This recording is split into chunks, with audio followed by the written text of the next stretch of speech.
শুভ সন্ধ্যা বন্ধুরা। তো এই যে রান্নাঘরে, বাইরে বৃষ্টি হচ্ছে আর আমি ঘরে ঘামছি। মানে বৃষ্টি হয়েও শান্তি নেই, এত গরম বন্ধুরা। তা এখন এই যে রান্নাঘরে আছি, তার এই যে আমি এখন একটু চাউমিন বানালাম। হয়ে গেছে আমার চাউমিনটা। এখানে দুধ জাল হয়েছে। রাত্রে তো ভাত খাই না, বেশ কিছুদিন ধরে ভাত খাচ্ছি না। এবার রুটি খাই, নাহলে মুড়ি খাই। এবার রোজ রুটি খেতে পারি না, তার কারণ আমার আবার গ্যাসের প্রবলেম।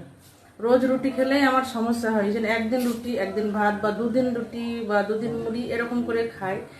তো কালকে পরশু দিন দুদিন রুটি খেয়েছি, তা ভাবলাম আজকে মুড়ি খাবো।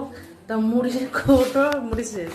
এই যে মুড়ি শেষ। এবার কর্তা মুড়ি আনতে যেতে পারছে না, তার কারণ আমাদের সেই কোন্নগর স্টেশনে যেতে হয় মুড়ি আনতে। আমাদের মানে দোকানের মুড়ি আমি খাই না। এবার বাইরে তো বৃষ্টি পড়ছে, ওই জন্য মুড়ি আনতে যেতে পারছে না। তো ভাবলাম কি করি, ভাত তো খাবো না, তাই যে চাউমিন বানালাম। একটু চাউমিন খাবো, ওটাও যদিও ময়দা, তাও একটুখানি খাবো, ভাত খাবো না। তো যাই হোক, এই আমার চাউমিন করলাম, চাউমিন হয়ে গেছে। তা বন্ধুরা, এই হচ্ছে ব্যাপার। তো এই যে চাউমিনটা আমি বেড়ে নিয়েছি, এখন খেয়ে নেবো আমি। আর রাত্রে তো কিছু খাবো না, আমি একবারেই টিফিন আর মানে রাত্রে খাবার একসঙ্গে খেয়ে নিই। আর বন্ধুরা এই দেখুন, কিষান সস, এটা আমি প্রায় 1 বছর আগে কিনেছিলাম।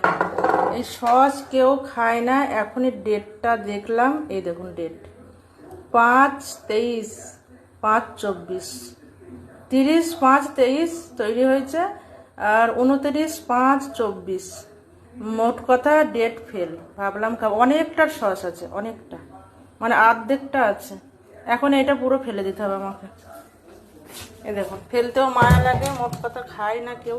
তো চলুন সস ছাড়াই খাবো, একবারে খেয়ে নেবো। আমার এটা টিফিন আর রাত্রের খাবার একই। তো যাই হোক, সবাইকে গুড নাইট।